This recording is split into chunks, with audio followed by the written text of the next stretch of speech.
Hey guys, Dustin Mosley here with Proformance. Today we're going to talk about posture on the mound. I'm going to use these two little flat grounds to help you be able to see two different angles. All right, so we see a lot of guys when they come set in all kinds of different positions.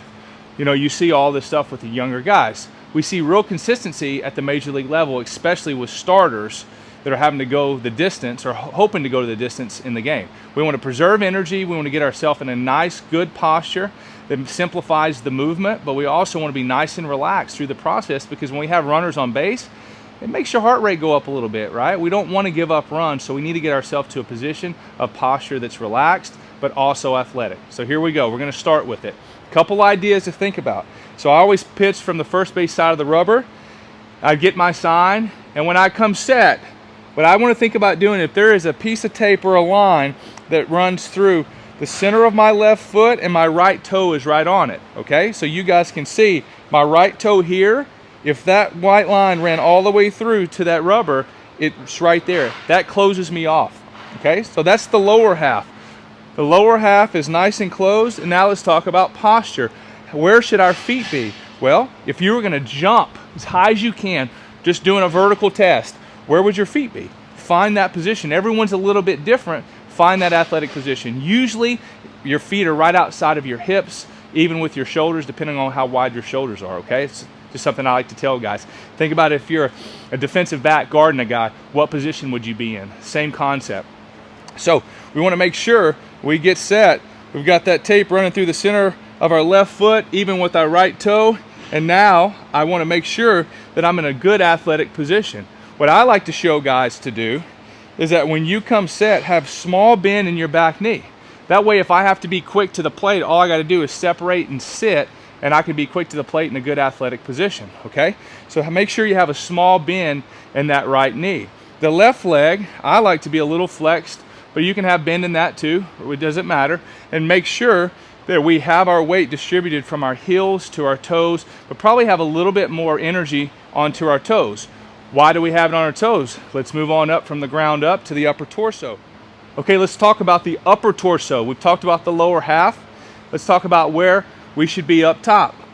I always tell guys, get your chin over your belt. You should be able to see your knees and all your feet.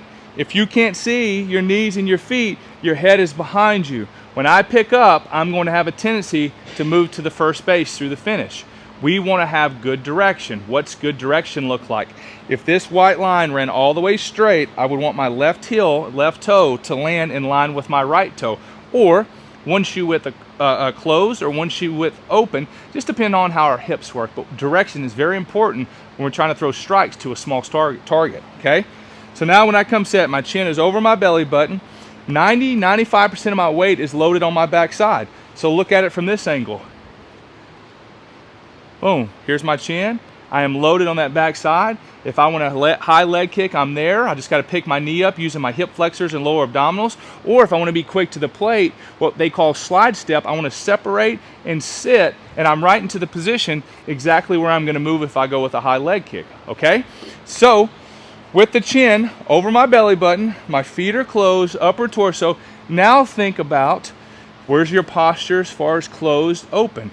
I'm seeing a lot of people talk about counter-rotating. Big leaguers don't counter-rotate. Very few guys come up, and as they're moving down the mound, they're going the opposite way. If they do, they're going to have really poor command. They may throw hard, but they're not going to command the baseball, I promise you.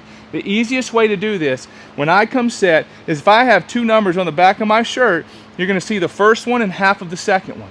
So let's say I'm Jacob DeGrom, I've got 48 on the back of my shirt. You're going to see half of the 8 on the back of his jersey if you're a left-handed hitter, or right-handed hitter, but lefty, you may catch all of it. So here I am, I'm nice and closed. Now, when I pick my knee up, I just stay there, and I keep my posture there the entire way. I'm keeping my chin over my belt, loaded into my backside, and look, I'm still closed. So when my foot hits the ground and I pulled and I popped, I'm hoping that I've created maximum shoulder-hip separation so I can accelerate that ball forward and finish. So again, make sure my chin is over my belt. Get your hands into a position that feels comfortable for you. Where's a good position? Well, if you're naturally going to play catch with someone, pay attention. Where do I like to separate from? Okay, I like to separate right from the center of my circle here. Okay, cool. I like to get a little rhythm with my hands. Start my hands a little bit lower and get a little bit of a bump to activate the lower half. Chin's there. Here we are. I'm nice and closed. I pick it up, I separate, I maintain posture, and I'm going to be in a great position to throw lots of quality strikes and create maximum shoulder hip separation and stay on line.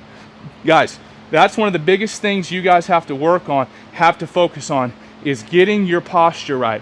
It has everything to do with all of it. If you watch major league hitters, you'll see them kind of step out, they'll do whatever they're going to do, and you'll see them kind of sit into whatever it is to make sure their posture. Sometimes they even kind of take a peek at themselves. You guys should be doing that every single time. Every time I come set, I should be checking out, where are my feet? Where's my weight? Where are my shoulders? I want my chin on the inside of my right knee. Make sure you're nice and loaded on that back side. 90-95% is into that back leg. If you do those things every single time, before you pick up that knee or before you separate those hands, you're going to give yourself a much better chance of commanding the baseball and throwing lots of strikes.